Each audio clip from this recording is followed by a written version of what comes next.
réunion, elle s'inscrit dans le cadre des orientations royales où le Conseil a été chargé par le souverain d'élaborer un rapport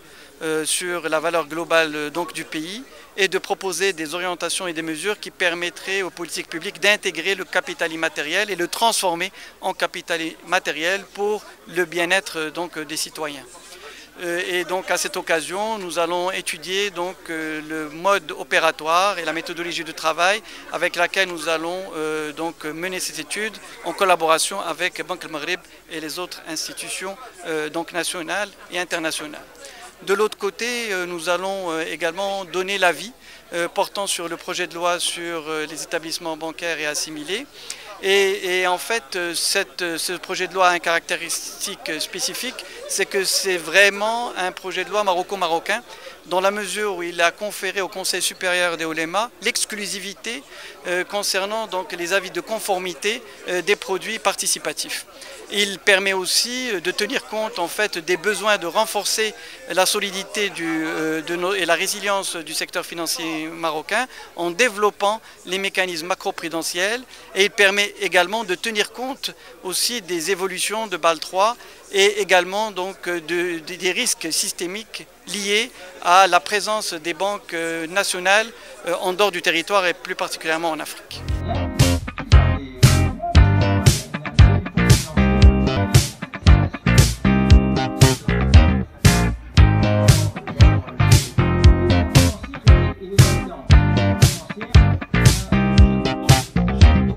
Aujourd'hui, nous avons eu l'Assemblée générale du Conseil économique et social. Nous avons débattu donc, le projet de loi financière qui a été proposé par la deuxième chambre, et nous avons donc présenté nos recommandations pour donc, améliorer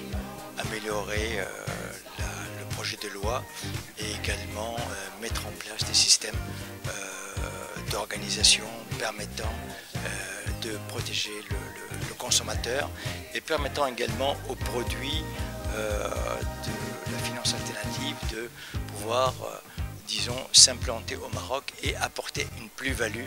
un plus à l'environnement financier marocain. Alors au niveau de la liquidité, c'est que bien sûr on s'attend à des investissements importants avec l'application de cette nouvelle loi. On s'attend également à une amélioration des dépôts. On s'attend également, enfin, dans le cadre du développement du hub financier marocain au niveau régional, avec le développement également du CFC, du Casa Financial City. On s'attend également à ce que l'environnement des banquiers marocains puisse avoir des produits qui permettront donc d'aller vers les pays africains musulmans avec qui s'intéressent également à ces produits de la finance alternative. Alors dans tout ça, nous avons tenu compte de l'ensemble et puis de mettre en place un système qui permettrait de faire l'audit et de faire un contrôle, parce que le système financier marocain est un des plus solides. On a vu que dans les crises de 2008, le système financier marocain a pu résister, il a pu traverser. Bon, maintenant, c'est qu'il faudrait renforcer le système, renforcer la loi, renforcer la protection des consommateurs et également l'homologation